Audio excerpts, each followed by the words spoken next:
सोमवार का दिन भगवान भोलेनाथ को समर्पित है। देवों के देव महादेव बहुत ही भोले माने जाते हैं, इसलिए उनका एक नाम भोलेनाथ भी है।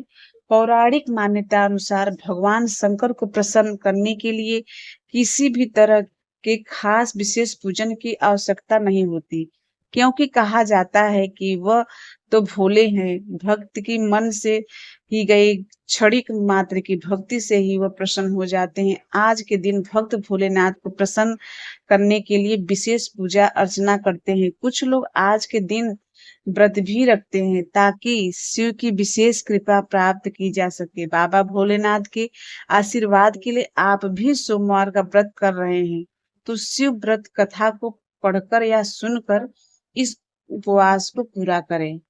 सोमवार की व्रत कथा। एक समय की बात है, किसी नगर में एक साहूकार रहता था। उसके घर में धन की कोई कमी नहीं थी, लेकिन उसकी कोई संतान नहीं थी। इस कारण वह बहुत दुखी था। पुत्र प्राप्ति के लिए वह प्रत्येक सोमवार व्रत रखता था और पूरी श्रद्धा के साथ शिव मंदिर जाकर भगवान शिव और पार्वती जी की पूजा करता था। उसकी भक्ति देखकर एक दिन माँ पार्वती प्रसन्न होकर भगवान शिव से साहूकार की मनोकामना पूर्ण करने का निवेदन किया। पार्वती जी के आग्रह पर भगवान शिव ने कहा, हे पार्वती, इस संसार में हर प्राणी को उसके कर्मों का फल मिलता है और जिसके भाग्य में जो है उसे भोगना ही पड़ता है। लेकिन पार्वती जी ने साहूकार की भक्ति देखकर उसकी मनोकामना पूर्ण करने की इच्छा व्यक्त की। माता पार्वती के आग्रह पर शिव जी ने साहूकार को पुत्र प्राप्ति का वरदान तो दिया, लेकिन उन्होंने बताया कि यह बालक 12 वर्ष तक ही जीवित रहेगा। इस बात पर साहूकार ने तो खुश हुआ और न दुखी, पर उसने भगवान शंकर की पूजा करनी नहीं छोड़ी। वह पहले की तरह पूजा करना।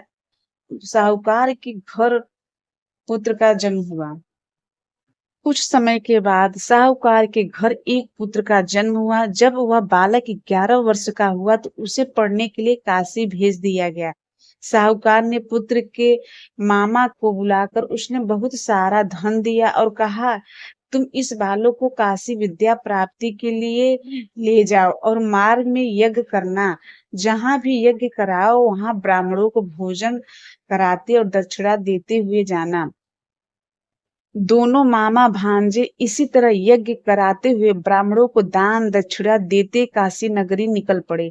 इस दौरान रात में एक नगर पड़ा जहां नगर के राजा की कन्या का विवाह था, लेकिन जिस राजकुमार से उसका विवाह होने वाला था वह एक आंख से काना था। राजकुमार के पिता ने अपने पुत्र के काना होने की बात को छिपाने के लिए सोचा, क्यों न साहूकार के पुत्र को दुल्हा बनाकर राजकुमारी से विवाह करा दूं।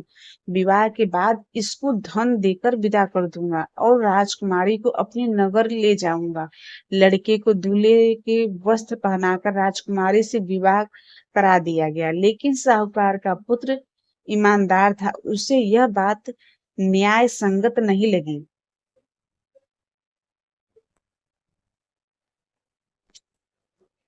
ने अवसर पाकर राजकुमारी की पुत्री के पल्ले पर लिखा कि तुम्हारा विवाह तो मेरे साथ हुआ है, लेकिन जिस राजकुमार के संग तुम्हें भेजा जाएगा वह एक आंख से काना है। मैं तो काशी पढ़ने जा रहा हूँ। जब राजकुमार कुमारी ने पुत्री पर लिखी बातें पढ़ी तो उसने अपने माता पिता को यह बात बताई। राजा ने अपनी पुत्री को विदा नहीं किया, जिससे बारात वापस चली गई।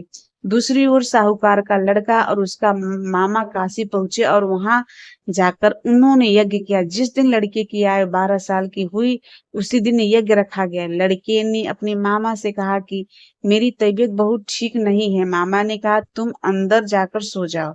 शिव जी के वरदान अनुसार कुछ ही देर में उस बालक के प्राण निकल गए।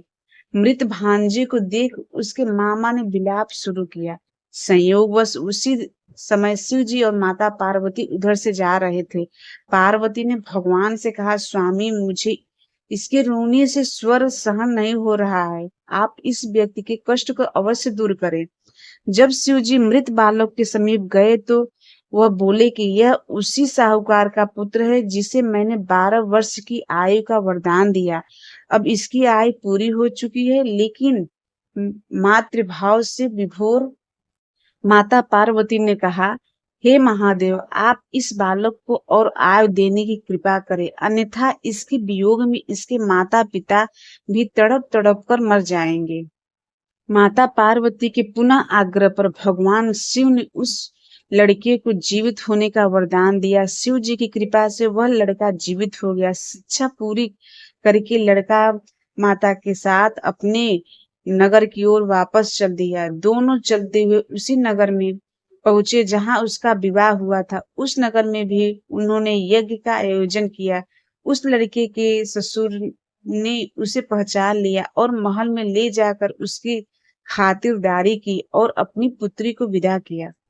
इधर साहूकार और उसकी पत्नी भूखे प्यासे रहकर बेटी की प्रतीक्षा कर रहे थे। उन्होंने प्रण कर रखा था कि यदि उन्हें अपने बेटी की मृत्यु का समाचार मिला तो यह भी प्राण त्याग देंगे, परंतु अपने बेटे से जीवित होने का समाचार पाकर वह बेहद प्रसन्न हुए। उसी रात भगवान शिव ने व्यापारी के स्वप्न में आकर कहा, हे श्रेष्ठी, मैंने तेरे सोमवार के व्रत करने और व्रत कथा सुनने से प्रसन्न होकर तेरे पुत्र को लंबी आयु प्रदान की। इसी प्रकार जो कोई सोमवार व्रत करता है या कथा सुनाता है और पढ़ता है, उसकी सभी दुख दूर होते हैं और समस्त मनोकामनाएं पूर्ण होती